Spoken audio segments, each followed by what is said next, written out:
Hallelujah, praise God. കർത്താവ് നിങ്ങളെ ധാരാളമായി അനുഗ്രഹിക്കട്ടെ. വീണ്ടും നിങ്ങളോടൊപ്പം കർത്താവിൻ്റെ വചനവുമായിട്ട് ആയിരിക്കാൻ കർത്താവ് ഇടയാക്കിയതിനെ കർത്താവിനെ നന്ദിയോട് സ്തുതിക്കുന്നു.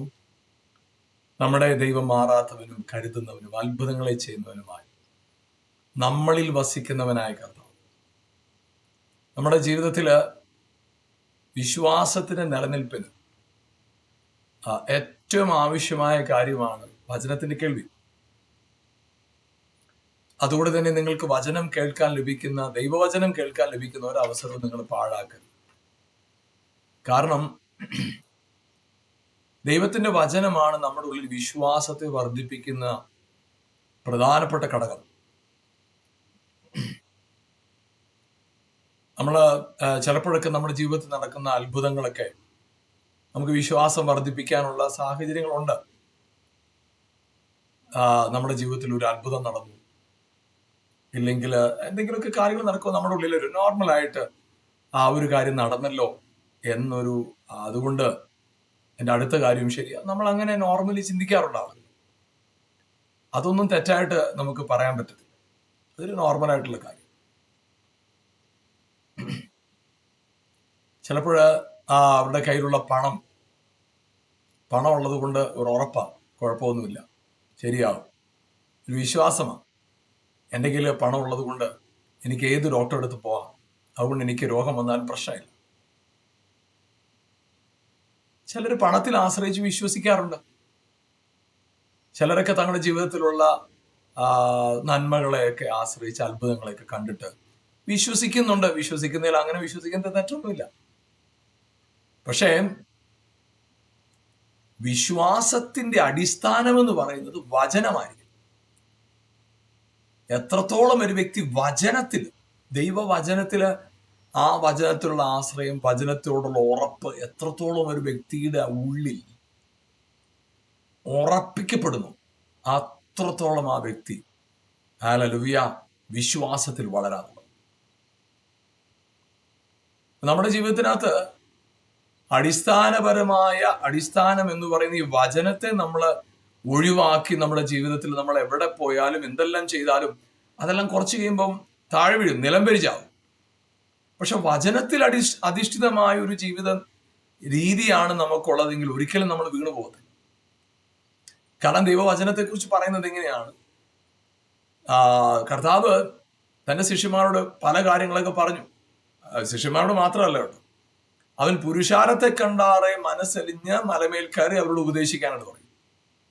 അങ്ങനെ ഉപദേശിച്ചവനായ കർത്താവ് അവരോട് പറഞ്ഞൊരു കാര്യം, അവരെ ഉപദേശിച്ചു, ദുഃഖിക്കുന്ന നിങ്ങൾ ഭാഗ്യവാന്മാർ, നിങ്ങൾക്ക് ആശ്വാസം കണ്ടെത്തും, ആത്മാവ് ദരിദ്രരായ നിങ്ങൾ ഭാഗ്യവാന്മാർ. അപ്പോൾ കർത്താവ് അവരെ പല കാര്യങ്ങളും പറഞ്ഞു. അവരോട് പറഞ്ഞു, നിങ്ങൾ ഒന്നിനെ കുറിച്ച് വിചാരപ്പെടണ്ട, നിങ്ങൾ നോക്കിക്കേ, വയലിലെ താമരയെ നോക്കിക്കേ, പൂക്കളെ നോക്കുക, പുല്ലിനെ നോക്കുക, അവയൊക്കെ എത്ര മനോഹരമായിട്ട് കർത്താവ് ചമയിച്ചിരിക്കുന്നു. ആകാശത്തിലെ പറവകളെ നോക്കുക, അവരുടെ കാര്യങ്ങൾ ദൈവം എത്രത്തോളം സമൃദ്ധമായി പുലർത്തുന്നു. അവരുടെ ഉള്ളിൽ വലിയ ഹോപ്പ്, വലിയ പ്രതീക്ഷ കൊടുക്കുന്ന കാര്യങ്ങളൊക്കെ കർത്താവ് പറഞ്ഞു. പാപത്തെ ഡിഫൈൻ ചെയ്യുക, അവിടെ മോഷ്ടിക്കുക, ഇല്ലെങ്കിൽ കൊലപാതകം ചെയ്യുക, വ്യഭിചാരം ചെയ്യുക എന്ന് പറയുന്നതിന് ചില പ്രമാണങ്ങൾ നിങ്ങൾക്കുണ്ട്. എന്നാൽ ആ പ്രമാണത്തിന് അതീതമായിട്ട് ഹൃദയത്തിലെ ചിന്തകൾ ഒരുവനിൽ പാപത്തെ കൊണ്ടുവരുന്നു എന്ന പാപത്തെ റീഡിഫൈൻ ചെയ്യുന്നത്, വീണ്ടും നിർവചിക്കുകയാണ്. പഴയ നിയമത്തിൽ പറഞ്ഞ് ഇത് ചെയ്യുന്നവൻ ജീവിക്കും, ഇത് ചെയ്യാത്തവൻ മരിച്ചു പോകും, അല്ലെങ്കിൽ ഇന്ന ശിക്ഷയുണ്ട് എന്ന് പറഞ്ഞതിൽ നിന്ന് കർത്താവ് അടുത്തൊരു തലത്തിലേക്ക് കൊണ്ടുവരിക. നിങ്ങളുടെ ചിന്തകളെയാണ് നിങ്ങൾ നിയന്ത്രിക്കേണ്ടത്. അപ്പൊ അവിടെ നമുക്ക് മനസ്സിലാക്കാൻ കഴിയുന്ന ഒരു കാര്യം, അതിന്റെ അവസാനം കർത്താവ് പറഞ്ഞു നിർത്തും, ഇങ്ങനെ നിർത്തും. അതായത് എന്റെ വചനം കേട്ട് ചെയ്യുന്നവനൊക്കെ, എന്റെ വചനം കേട്ട് ചെയ്യുന്നവൻ അവൻ പാറമേൽ വീട് പണിത ബുദ്ധിയുള്ള മനുഷ്യരോട് തുല്യനാ.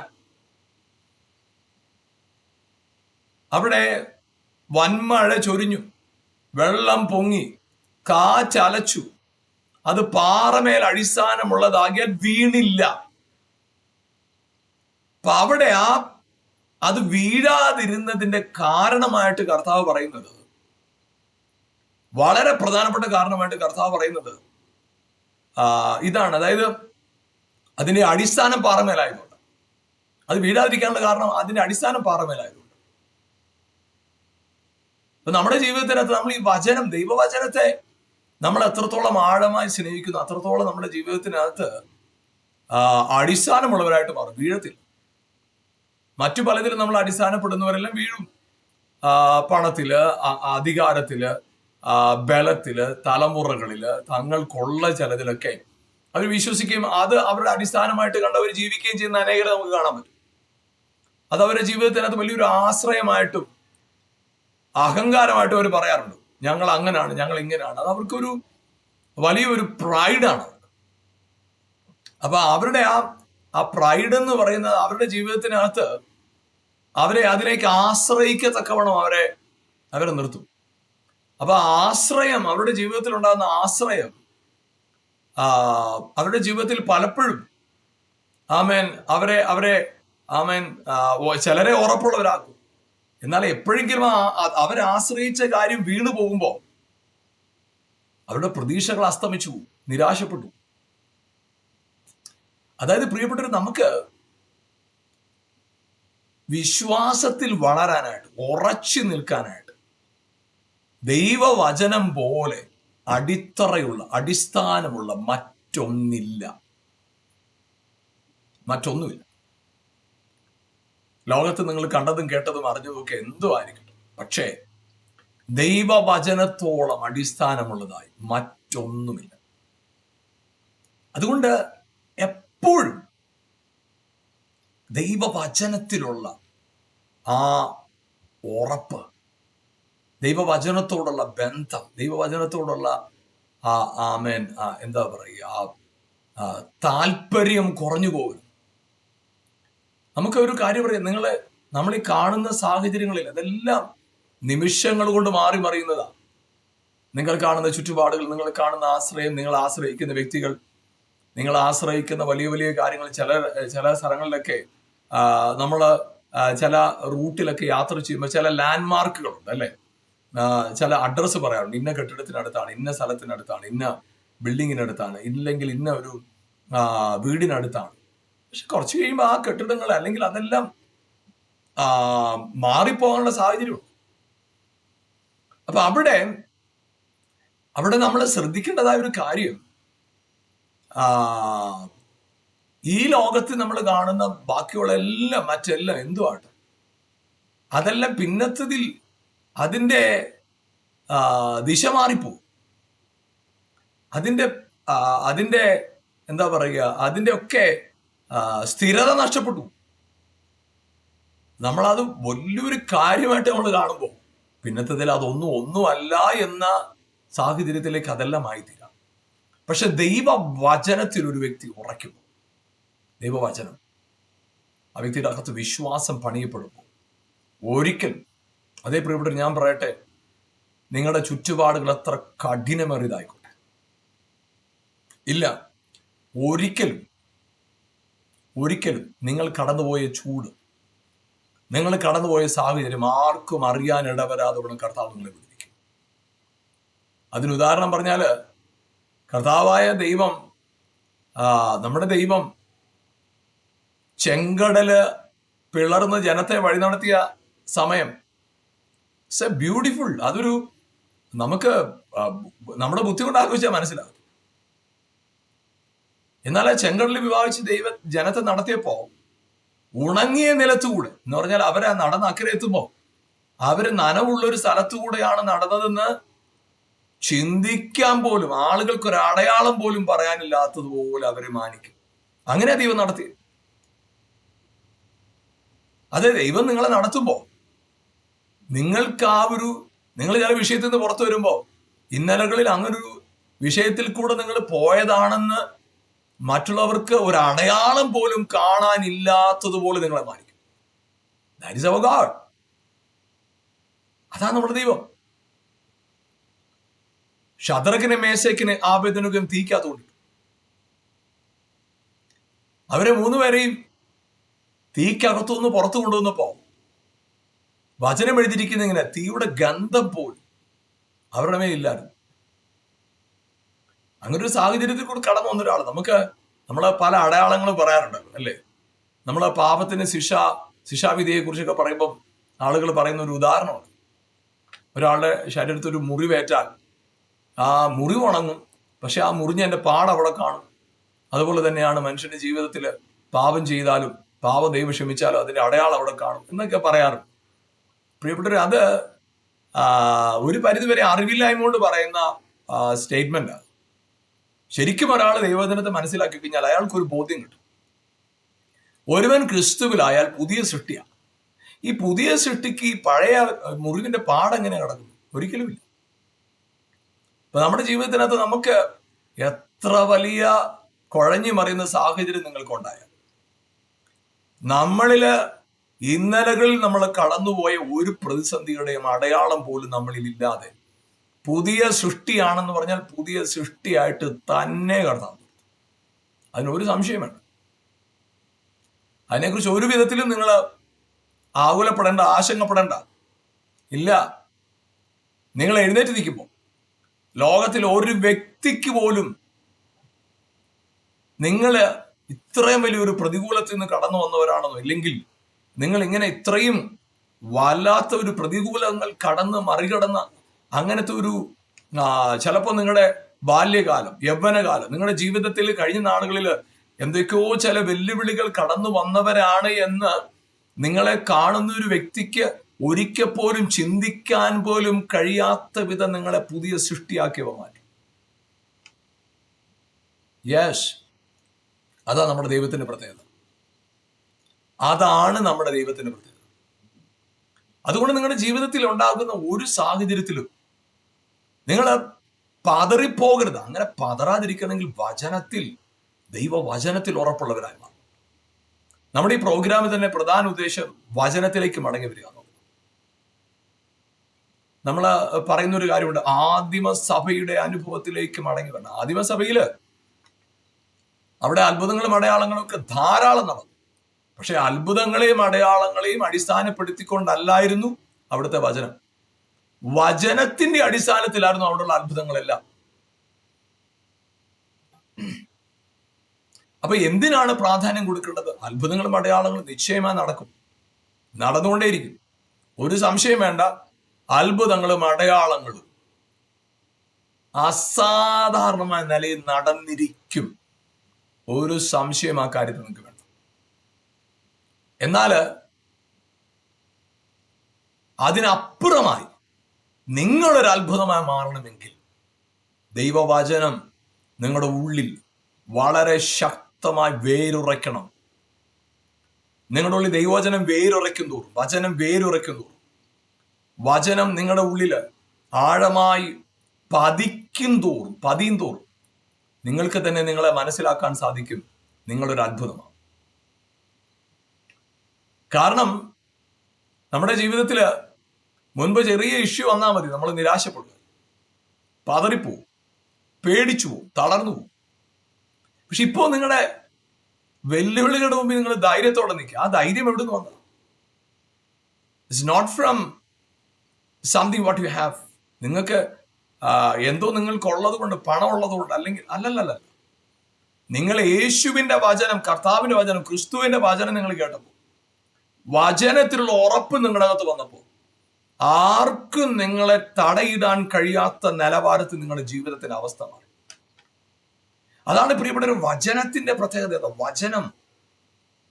അതുകൊണ്ട് നിങ്ങൾ വചനം കേട്ട് ദൈവവചനത്തിന് ഇമ്പോർട്ടൻസ് കൊടുത്ത് നിങ്ങളുടെ ജീവിത സാഹചര്യം എന്തുമായിട്ട് ഈ പ്രോഗ്രാമില് വളരെയേറെ സാക്ഷ്യങ്ങൾക്കോ അനേക അത്ഭുതങ്ങൾ ഇവിടെ ഞങ്ങളുടെ കൂട്ടായ്മയിൽ ആയിരക്കണക്കിന് അത്ഭുതങ്ങൾ നടന്നിട്ടുണ്ട്. പക്ഷെ നമ്മുടെ ഈ പ്രോഗ്രാമിൽ ഞങ്ങൾ പ്രൊജക്റ്റ് ചെയ്യാൻ ആഗ്രഹിക്കുന്നത്, മുൻപിൽ നിർത്താൻ ആഗ്രഹിക്കുന്നത്, ഏറ്റവും അധികം പ്രാധാന്യം കൊടുക്കാൻ ആഗ്രഹിക്കുന്ന ആ സാക്ഷ്യങ്ങൾക്ക് അപ്പുറം ദൈവവചനത്തില് ഓരോരുത്തരും ഉറക്കുക എന്നുള്ളത്. ദൈവവചനത്തിൽ നിങ്ങൾ ബലപ്പെടുന്നു.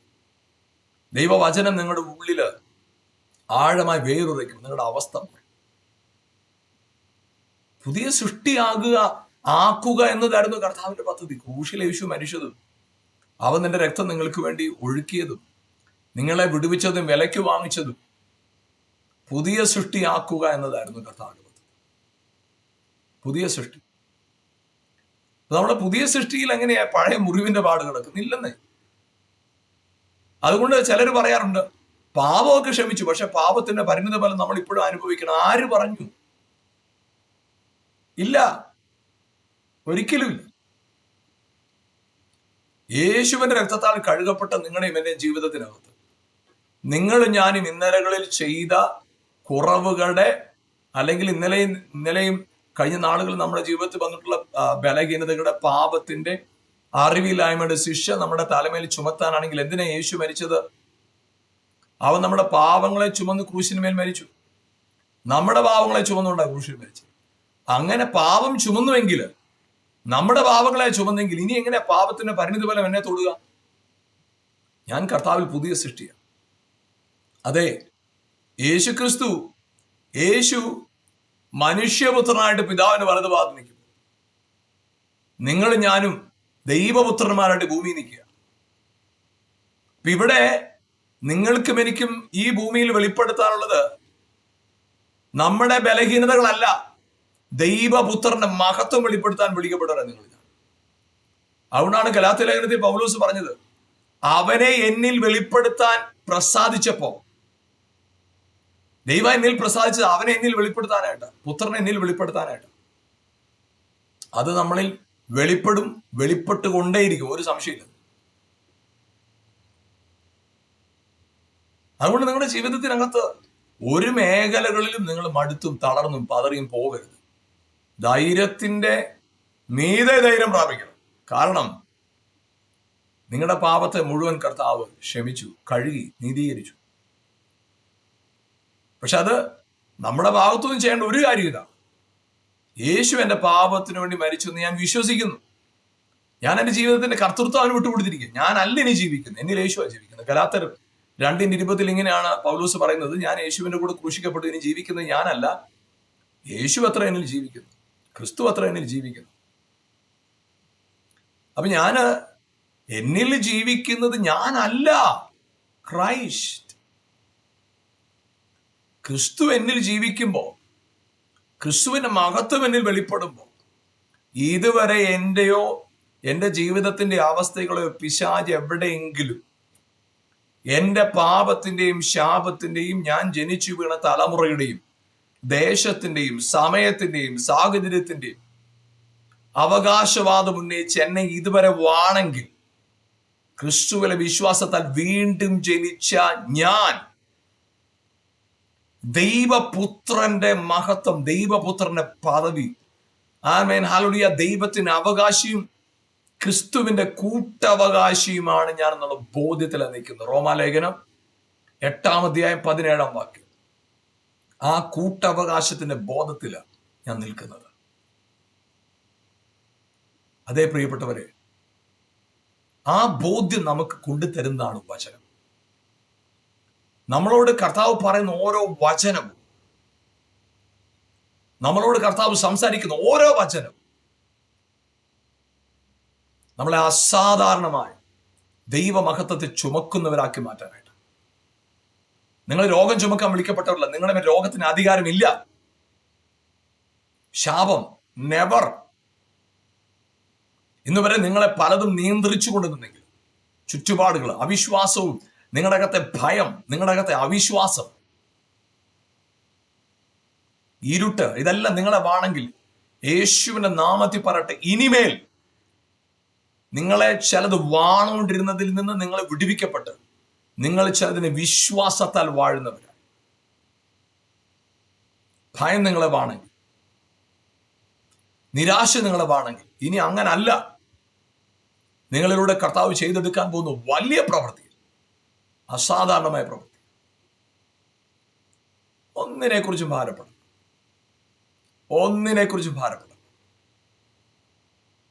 ഭാവിയെക്കുറിച്ച് നിങ്ങൾ വിഷമിക്കുകയാണോ? വേണ്ട, ഭാരപ്പെടണം. യെശയ്യാവിന്റെ പുസ്തകം അതിന്റെ 48 അധ്യായത്തിന്റെ അതിന്റെ 3-ാമത്തെ വാക്യം എന്ന് വായിക്കും. പൂർവ്വകാര്യങ്ങൾ ഞാൻ പണ്ട് തന്നെ പ്രസ്താവിച്ചു, അവ എന്റെ വായിൽ നിന്ന് പുറപ്പെട്ടു, ഞാൻ അവയെ കേൾപ്പിച്ചു. പെട്ടെന്ന് ഞാൻ പ്രവർത്തിച്ചു, അവ സംഭവിച്ചുമിരിക്കുന്നു. ഞാൻ വാക്യങ്ങളെ ഓരോ സെന്റൻസ് ആയിട്ടൊന്ന് വായിക്കും. പൂർവ്വകാര്യങ്ങളെ ഞാൻ പണ്ട് തന്നെ പ്രസ്താവിച്ചു. പൂർവ്വകാര്യങ്ങൾ എന്ന് പറഞ്ഞാല് കഴിഞ്ഞ നാളുകളിൽ സംഭവിച്ചത് ഞാൻ ആരംഭത്തിൽ തന്നെ, ഇൻ ദ ബിഗിനിങ്, ആരംഭത്തിൽ തന്നെ ഞാനത് പറഞ്ഞു. എന്തിനാ പറഞ്ഞത്? കഴിഞ്ഞ നാളുകളിൽ സംഭവിച്ച കാര്യങ്ങളെല്ലാം ഞാൻ ആരംഭത്തിലെ പറഞ്ഞത്. Praise God. അവ എന്റെ വായിൽ നിന്ന് പുറപ്പെട്ടു, ഞാൻ അവയെ കേൾപ്പിച്ചു, പെട്ടെന്ന് ഞാൻ പ്രവർത്തിച്ചു, അവ സംഭവിച്ചുമിരിക്കുന്നു. അതായത് ആ വാക്യം പറയുന്ന ഒരു കാര്യം, ഞാൻ നിങ്ങളെ പൂർവ്വകാര്യങ്ങളെ, കഴിഞ്ഞ നാളുകളിൽ നടന്നതിന് ഞാൻ ആരംഭത്തിൽ തന്നെ പറഞ്ഞു. അതായത് ഇന്നലകളിൽ നടന്നത് മുഴുവൻ ഞാൻ ആരംഭത്തിലെ പറഞ്ഞ കാര്യങ്ങളാണ്. അൺഎക്സ്പെക്ടഡ് ആയിട്ട് സംഭവിച്ചതല്ല, അപ്രതീക്ഷിതമായി അല്ലല്ല, ആകസ്മികമായിട്ടൊന്നുമില്ല. ഓൾ തിങ്സ്, ഇന്നലെ നിങ്ങളുടെ ജീവിതത്തിൽ സംഭവിച്ചതെല്ലാം കർത്താവ് മുന്നമേ പറഞ്ഞ കാര്യങ്ങൾ.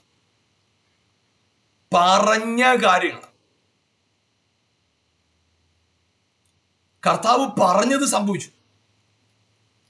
എന്നിട്ട് നമ്മൾ ആ വാക്യത്തിൽ വായിക്കുന്ന ഇങ്ങനെയാണ്, അവ എന്റെ വായിൽ നിന്ന് പുറപ്പെട്ടു, ഞാൻ അവയെ കേൾപ്പിച്ചു. എന്റെ വായിൽ നിന്ന് പുറപ്പെട്ടു, ഞാൻ അവയെ കേൾപ്പിച്ചു. എന്തിനാ കേൾപ്പിച്ചേ? കേൾവിയാലാണ് നിങ്ങൾക്ക് വിശ്വാസം ഉണ്ടാകുന്നത്. അത് കേൾപ്പിച്ചതിന് ഉദ്ദേശം എന്നാ? നിങ്ങളുടെ അകത്ത് ദൈവത്തിന്റെ അത്ഭുത പ്രവൃത്തിയെ കുറിച്ചുള്ള വിശ്വാസം നിങ്ങളുടെ അകത്തുണ്ടാകും. അതേ പ്രിയപ്പെട്ടവരെ, ദൈവത്തിന്റെ ശക്തിയും നിങ്ങളുടെ വിശ്വാസവും കൂട്ടിമുട്ടുന്ന സ്ഥലമാണ് അത്ഭുതം. അതായത് നിങ്ങളുടെ വിശ്വാസവും ദൈവത്തിന്റെ ശക്തിയും കണ്ടുമുട്ടുന്ന ആ പോയിന്റിന്റെ പേരാണ് അത്ഭുതം. ഇന്ന് നിങ്ങളുടെ ജീവിതത്തിനകത്ത് നിങ്ങൾക്ക് അത്ഭുതങ്ങളുടെ മീതെ നടക്കണം. ദൈവശക്തി എപ്പോഴും അവൈലബിൾ ആണ്. നിങ്ങൾ വിശ്വസിച്ചാൽ മാത്രം മതി. അസാധാരണമായ ദൈവശക്തി നിങ്ങളിൽ വെളിപ്പെടും. അത് അത്ഭുതമായി തീരും. ഞാൻ നിങ്ങളെ കേൾപ്പിച്ചു, അതെന്റെ വായിൽ നിന്ന് പുറപ്പെട്ടു. ഞാൻ നിങ്ങളെ കേൾപ്പിച്ചു. എന്തിനാ? നിങ്ങളത് വിശ്വസിക്കാനായിട്ട്. തുടർന്ന് പറയുന്ന ഒരു കാര്യം ഇതാണ്, ഹല്ലേലൂയ, ഞാൻ അവയെ കേൾപ്പിച്ചു, പെട്ടെന്ന് ഞാൻ പ്രവർത്തിച്ചു, അവ സംഭവിച്ചുമിരിക്കുന്നു. ഏതാണ് സംഭവിച്ചത്? ഞാൻ ആദിയിൽ പറഞ്ഞ കാര്യം. ആമേൻ. അത് സംഭവിച്ചുമിരിക്കുന്നു. എന്താണ് സംഭവിച്ചത്? എന്താണ് ഞാൻ പ്രവർത്തിച്ചത്? ഞാൻ ആദിയിലെ പറഞ്ഞ കാര്യം. പ്രിയപ്പെട്ടവരെ, വചനത്തിൽ പറഞ്ഞ കാര്യം നിങ്ങൾ മറക്കരുത്. അവന്റെ അടിപ്പിണറുകളാൽ സൗഖ്യം വന്നിരിക്കുന്നു. ഒരനർത്ഥവും നിനക്ക് ഭവിക്കത്തില്ല, ഒരു ബാധ നിനക്ക് കൂടാരത്തിൽ അടുക്കത്തില്ല. നിന്നെ കുറിച്ചുള്ള ഭീതി ഞാൻ സകല ജാതികളുടെ മേൽ വിടും. നീ വായ്പ വാങ്ങത്തിൽ അനേക ജാതികൾക്ക് വായ്പ കൊടുക്കും. നീ ഉയർച്ച തന്നെ പ്രാപിക്കും, താഴ്ച പ്രാപിക്കത്തില്ല. യെസ്, നിന്നെ സകല ജാതികളെക്കാളും ഉന്നതമാക്കും. ഇത് കർത്താവ് ആരംഭത്തിലെ പറഞ്ഞതാണെങ്കിൽ അതിനെ നിവർത്തിപ്പാൻ അവൻ ശക്തനാണ്, നിവർത്തിച്ചിരിക്കുകയാണ്. ഇന്ന് നിങ്ങളുടെ സാഹചര്യങ്ങളെ കണ്ട് മടുത്ത് തലകുനിച്ച് നിൽക്കുകയാണ് നമ്മൾ. ഇന്നലെ ആരോ പറഞ്ഞതല്ല നിങ്ങളിൽ സംഭവിക്കാൻ പോകുന്നത്. ആരോ പ്രവചിച്ചു, ആരോ നിങ്ങളെക്കുറിച്ചൊരു ദർശനം കണ്ടു, സ്വപ്നം കണ്ടു. അതല്ല നിങ്ങളിൽ സംഭവിക്കാൻ പോകുന്നത്. കർത്താവ് നിങ്ങളെക്കുറിച്ച് ആദിയിലെ പറഞ്ഞ കാര്യമുണ്ട്. അതല്ലാതെ മറ്റൊന്നും നിങ്ങളുടെ ജീവിതത്തിൽ സംഭവിക്കത്തില്ല. ഒരു സംശയം ആ കാര്യത്തിന് വേണ്ട. നിങ്ങൾ എവിടെയാ തളർന്നു പോയിരിക്കുന്നത്? നിങ്ങൾ എവിടെയാ മടുത്ത് പതറി നിരാശപ്പെട്ടിരിക്കുന്നത്? ആരോ എന്തോ പറഞ്ഞതല്ലേ? ആ തിന്മ നിങ്ങളുടെ മേൽ സംഭവിക്കത്തില്ല. അവൻ ആദിയിലെ പറഞ്ഞത് മാത്രമേ നിങ്ങളുടെ ജീവിതത്തിൽ സംഭവിക്കത്തുള്ളൂ. അത് അവൻ കേൾപ്പിച്ചത് നിങ്ങളെ വിശ്വാസത്തിൽ നിന്ന് ഉറപ്പിക്കാനായിട്ട്. അതുകൊണ്ട് കേട്ട വചനത്തിലൊന്ന് വിശ്വസിച്ചേ. കർത്താവ് പറഞ്ഞതൊന്ന് വിശ്വസിച്ചേ. നിങ്ങളിൽ ഇപ്പോൾ അത്ഭുതങ്ങൾക്ക് ആമേൻ വഴി തുറക്കുക. വിശ്വസിച്ച് ഇപ്പൊ തന്നെ നിങ്ങൾ കേട്ടതെല്ലാം തള്ളിക്കളയും. മനുഷ്യൻ പറഞ്ഞതും മനുഷ്യർ നിങ്ങളെ മുറിപ്പെടുത്തിയതും നെഗറ്റീവ് പറഞ്ഞു എല്ലാം തള്ളിക്കളയും. വിശ്വസിക്ക്. എന്നോട് വാക്ക് പറഞ്ഞ ദൈവത്തിന്റെ വചനമല്ലാതെ, ദൈവം എന്നോട് പറഞ്ഞ ദൂതല്ലാതെ വേറെ ഒന്നും എന്നിൽ സംഭവിക്കത്തില്ല. ഉറച്ചു വിശ്വസിക്കാം. നമുക്ക് ഒരുമിച്ച് പ്രാർത്ഥിക്കാം. ഞങ്ങളുടെ നല്ല കർത്താവെ, അനുഗ്രഹീതമായ സമയത്തിനായി സ്തോത്രം ചെയ്യും. കർത്താവെ, ഈ പ്രോഗ്രാം കണ്ടുകൊണ്ടിരിക്കുന്ന പ്രിയപ്പെട്ടവർക്കായി സ്തോത്രം. കർത്താവിന്റെ ജീവൻ അവരിലേക്ക് വെളിപ്പെടട്ടെ. കർത്താവ്, മനുഷ്യരുടെ വാക്കുകളോ, കർത്താവെ ചില വാർത്തകളോ, ആമേൻ ചില ശാപവാക്കുകളോ, കുറ്റപ്പെടുത്തലുകളോ മുറിപ്പെടുത്തി അവരെ തന്നെ ശപിച്ച് തളർന്നു പോയിരിക്കുന്ന ചിലരുണ്ടെങ്കിൽ ഇപ്പോൾ യേശുവിന്റെ നാമത്തിൽ അവരുടെ ഉള്ളിൽ ജീവൻ വെളിപ്പെടാനായിട്ട് പ്രാർത്ഥിക്കുന്നു. ഇപ്പോൾ തന്നെ കർത്താവെ, ആ അവസ്ഥകളെ മാറ്റുന്ന ഒരു അഭിഷേകം അവരിലേക്ക് ഒഴുകട്ടെ. എഴുന്നേറ്റ് പ്രകാശിക്കാനിടയാകട്ടെ. വിശ്വാസത്തിൽ മടുത്തു പോയിരിക്കുന്നവർക്ക് വിശ്വാസത്തിന് ശക്തിയെ അവരിലേക്ക് പകർന്നു കൊടുക്കാനായിട്ട് പ്രാർത്ഥിക്കും. ഇപ്പോൾ തന്നെ അവർ എഴുന്നേൽക്കട്ടെ. ആ നിരാശകൾ മാറട്ടെ, ഭയങ്ങൾ മാറട്ടെ, ഭാരം മാറട്ടെ. ദൈവശക്തി അവരിൽ വെളിപ്പെടുമാറാകട്ടെ. അനുഗ്രഹിച്ച് പ്രാർത്ഥിക്കും യേശുവിൻ നാമത്തിൽ പിതാവേ, ആമേൻ, ആമേൻ. കർത്താവ് നിങ്ങളെ ധാരാളമായി അനുഗ്രഹിക്കട്ടെ. നിങ്ങളെ ഈ പ്രോഗ്രാം കാണുവാൻ സമയം കണ്ടെത്തിയതിൽ ഞങ്ങൾക്ക് വളരെ സന്തോഷമുണ്ട്. നിങ്ങളത് മറ്റുള്ളവർക്ക് പരിചയപ്പെടുത്തണം ഈ പ്രോഗ്രാം. കാരണം നിശ്ചയമായിട്ടും അത് അവർക്ക് അനുഗ്രഹമായിരിക്കും. വചനത്തിലേക്ക് ദൈവമക്കൾ മടങ്ങി വരിക എന്നതാണ് ഈ പ്രോഗ്രാമിന്റെ പ്രധാനപ്പെട്ട ഉദ്ദേശം. അതുകൊണ്ട് നിങ്ങൾ മറ്റുള്ളവരോട് ഈ പ്രോഗ്രാം പരിചയപ്പെടുത്തുകയും ഈ പ്രോഗ്രാമിനോർത്ത് വേണ്ടി പ്രാർത്ഥിക്കുകയും ചെയ്യുക. എല്ലാ നിലകളിലും ഇതിന് പങ്കാളികളായി തീരുക. എല്ലാ ദിവസവും തുടർച്ചയായി നിൽക്കുന്ന ഒരു ദൈവവചന പഠനമുണ്ട്. നിങ്ങൾക്കതിൽ ജോയിൻ ചെയ്യാനായിട്ട് അവസരമുണ്ട്. സൗജന്യമാണ്. അതിൽ പങ്കാളികളാകാൻ ആഗ്രഹിക്കുന്നുവെങ്കിൽ ഇവിടെ ഈ സ്ക്രീനിൽ കാണുന്ന വാട്സപ്പ് നമ്പറിൽ നിങ്ങളൊരു മെസ്സേജ് അയച്ചു കഴിഞ്ഞാൽ നിങ്ങൾക്ക് അതിനുള്ള അവസരം ലഭിക്കുന്നതാണ്. ദൈവവചനത്തിൽ വളരാം, ഒരുമിച്ച് കർത്താവിൻ്റെ രാജ്യം പണിയാം. നിങ്ങളുടെ ജീവിതം അനേകരുടെ മുമ്പിൽ ഒരു സാക്ഷ്യമായി, അടയാളമായി, മാതൃകയായി തീരട്ടെ. നിങ്ങൾ ക്രിസ്തു വെളിപ്പെടുന്ന ഒരു സീസൺ കർത്താവിന്റെ നാമത്തിൽ ഞങ്ങൾ അനുഗ്രഹിക്കുന്നു. യേശുവിൻ നാമത്തിൽ ആമേൻ.